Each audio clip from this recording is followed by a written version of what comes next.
30% of renewable, of our natural mineral resources, 40% of renewable energy. We have 60% of all arable uncultivated land, and we have the highest resources of carbon sinks. Now, we have challenges with investment. As you've said correctly, we got only $60 billion of investment in renewable energy out of a $3 trillion enterprise globally. And two things, maybe three, come into play. Number one is the erroneous assessment that Africa is risky. And our risk, the credit rating agencies have put Africa at a phenomenal level of risk, which is exaggerated. That's number one. Number two is that to be able to access capital for development with that assessment of risk means that if you go to the markets, you get 5 times, if you're lucky, 6 times, maybe 7 times. But this is the thing, but this unbankable project, this whole thing of Africa not having bankable projects has been an age-old issue. And the fact that, you know, the perceptions of risk are still too high, but that doesn't coincide with the climate emergency that's playing out. There is a disconnect. The money needs to now flow in. The commitments that everyone's flowing around and saying, look, we're committing, is not becoming reality, but we're running out of time. So how do we convince the guys with the money to come to Africa and not be unreasonable about the returns that they're expecting? It is the reason why, for example, we had the Africa Climate Summit, so that we can profile the assets that the continent has. Whether it is mineral assets, whether it's our renewable energy assets, whether it's our carbon sinks, whether it's our human capital. 40% of the world's workforce by 2100 will be living in Africa. 25% of the world population and market will be in Africa by 2050. And therefore, any development, any investment that doesn't bring Africa into the equation is deficient. Yeah. And therefore, the reason why we had the Africa Climate Summit, the first ever, is because we realized that we are in this space. Nobody knows what the assets are in Africa. We have all this negative profile. Africa is a risky continent. It's a continent of conflict. It's a continent of this. But we are re-engineering the profile of Africa so that people can see Africa for what it is. Yeah. The continent of opportunity, where we have a young median age of 19, innovative, creative, hardworking, educated. In Kenya, for example, I spent $5 billion this year in the education of our young people, from primary school to university. We have tremendous resources in Africa. The world would do itself a favor by tapping into these assets and driving positive growth using the renewable energy assets that we have, using our own minerals that we have, and using our human capital that is ready, creative, and innovative. And so well said. I mean, the human capital element and the resource, that is Africa's true gem. Look, whether we like it or not, whether anyone in this room likes it or not, Africa is going to industrialize. Africa is on an aggressive path of industrialization. And that means processing commodities that we normally export. It means a bigger automotive sector. That means bigger carbon emissions because we need more energy for it. And no matter which way you look at this equation, Africa has been finding oil and gas reserves, and many countries are ready to extract. Because if the issue of energy security is not solved, we're going to default to perhaps some of the mistakes that have been made before. Kenya has found oil and gas, 2008. We were hoping to see those extracted in the next few years. What is the balance here between reaching climate goals, but clearly also reaching developmental goals with the resources that Africa has, and not just the renewable ones? Let me tell you that there is the wrong perception that renewable energy and economic development cannot go together. That's a wrong perception. My position, and Kenya is an example, when I tell people 92% of our grid is renewable, people don't believe it. But that's what it is. It is possible to drive economic growth. It is possible to drive economic growth using renewable energy. In fact, it is the only plausible, it is the only mechanism that is in harmony with our planet. Okay, so Mr. President, sorry to interrupt. Does that mean you're not going to extract oil and gas? Are you going to put that project aside? We haven't put as much emphasis because we believe that there is opportunity in renewable energy. We have geothermal resources, 10 gigawatts of geothermal resources. We have exploited only 1 gigawatt. We have huge opportunity. We have huge opportunity in wind. We have huge opportunity in solar. Tell me, why would I invest in energy that damages the only home I have when I have an opportunity to exploit energy harmony and that can drive the development that I'm looking for? So does that mean you're putting aside the oil and gas prospects? We have oil and gas projects in Kenya, but that's not my focus. We are focused on renewable energy. We are having a conversation with FFI. We're looking at ammonia. I've had my friends discuss hydrogen. Yeah. We're looking at opportunities in hydrogen ammonia. We're looking at opportunities in e-mobility. That is the way those who do not believe the way we do, that in the Africa Climate Summit, we make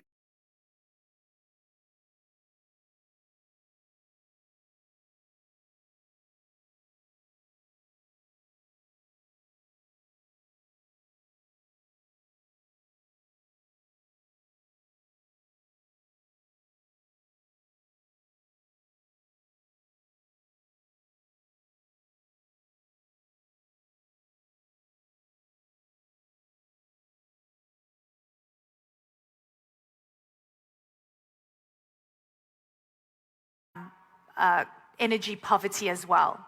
And we're talking about development versus energy security. This has been an ongoing conversation.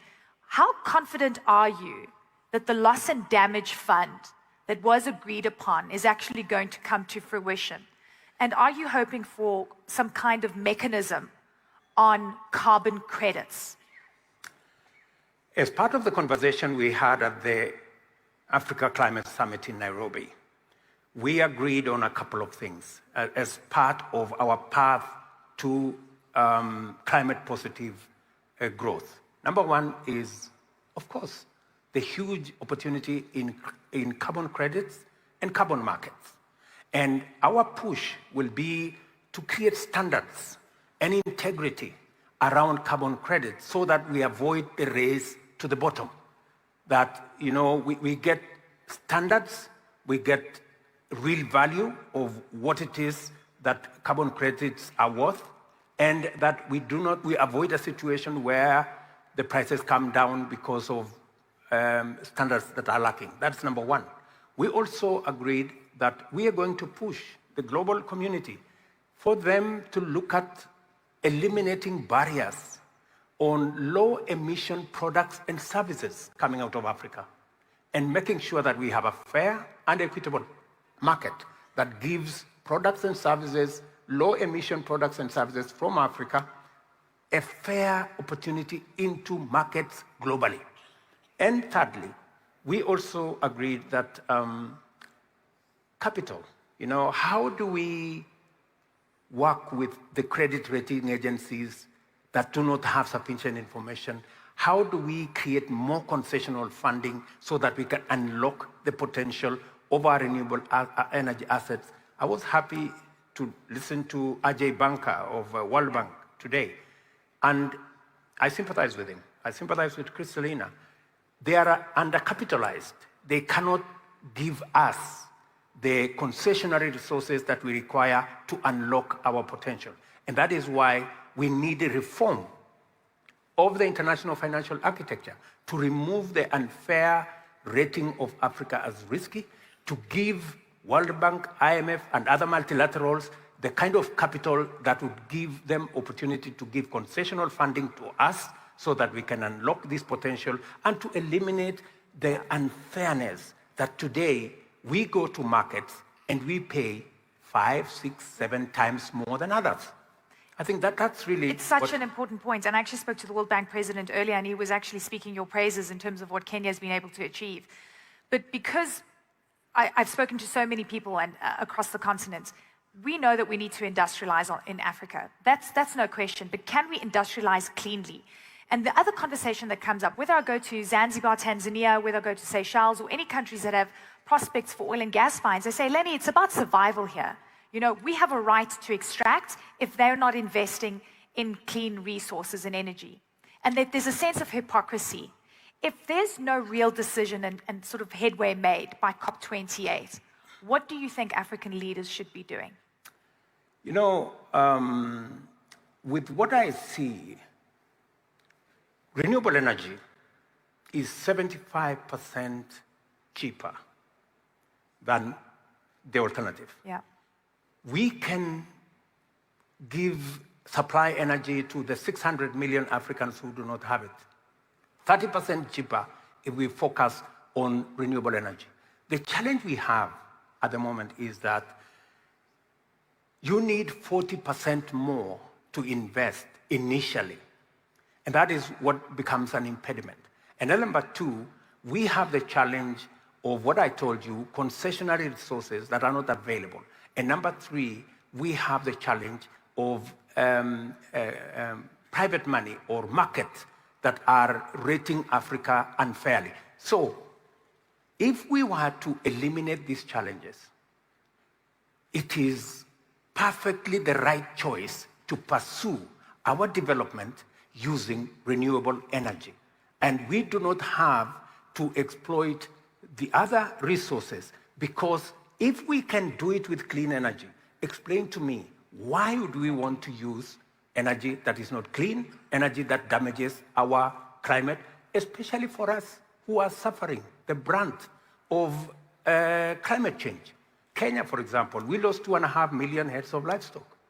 Yeah. In the Horn of Africa, we lost 9.5 million heads of livestock between Kenya, Somalia, Djibouti, Ethiopia. Do we really want to go there? No, yeah. You know, so we must step up, and we must be candid with ourselves. It may look cheaper today to exploit the other sources of energy, but at what cost? A huge cost for future generations, at the least. We are in a climate emergency. Mr. President, there's lots of geopolitical tensions happening around the world, and we saw what impact that has on food prices, on fuel prices, whether it's the Russian war in Ukraine affecting grain prices dramatically. It's causing inflation across the African continent and making things so unaffordable. And of course, it creates a huge debt burden. We're also seeing on our doorstep here in the region, in Israel as well. How closely are you watching these events? Because when these events happen, it has a spillover economically, and it takes our eye off the ball in terms of achieving our climate goals. Well, COVID pandemic, the war in Ukraine, what's happening in Gaza and Israel, all these are really unfortunate situations, especially in a world where we are facing a climate catastrophe. And what has it done to us? Increase the prices of fertilizer, increase the prices of grain. Cost of living is a challenge. And cost, a ripple effect on what we already are facing, the effects of climate change. And therefore, we would do a lot well if we were, as human beings, be able to think about how do we resolve these issues? How do we deal with the challenges of conflict? I mean, and in the particular situation, I don't think there is any justification for any loss of life. For example, in Kenya, we have suffered the brunt of struggle for independence, the same way the Palestinians are doing. We have also suffered the challenge of terrorism, the same way Hamas visited terrorism on Israel. Both are wrong. We need to find a solution that respects human sanctity of human life. And I think the sooner we get to a table and discuss these issues, we can never get a solution through the power or the barrel of the gun. I think we need to resolve these issues because it's hurting us. It is hurting those of us in the global south. Yeah. And the one thing I would want to say that the globe must listen to us is it is not possible anymore to do something at the corner and expect that it doesn't affect other parts of the world. Yeah. Just the same way, we have a huge demographic dividend in Africa. We have big population of young people, learned, creative, innovative. Unless we have inclusive growth, either we invest in exploiting renewable assets that are in abundance in our continent, use it to grow, to smelt bauxite, use it to add value to our iron ore, create jobs in our continent, you will never stop the wave of migration. It doesn't matter how high walls you build. Yeah. It doesn't matter what regulations on immigration you put. It's an exercise in futility. We have a global village. We have one home we share. We better live together because this is what it is. Mr. President. And that is why we have walked away a round of applause from the North versus South issue, because we have one world and we need to realize that that's what it is. You have an important meeting you have to run to. And I wish I could talk to you for longer. Your Excellency, President of Kenya, William Ruto, what a pleasure and honor to see you today. Ladies and gentlemen, His Excellency the President. Thank you. Thank you so much. Thank you so much. See you again. Thank you so much, Your Excellency.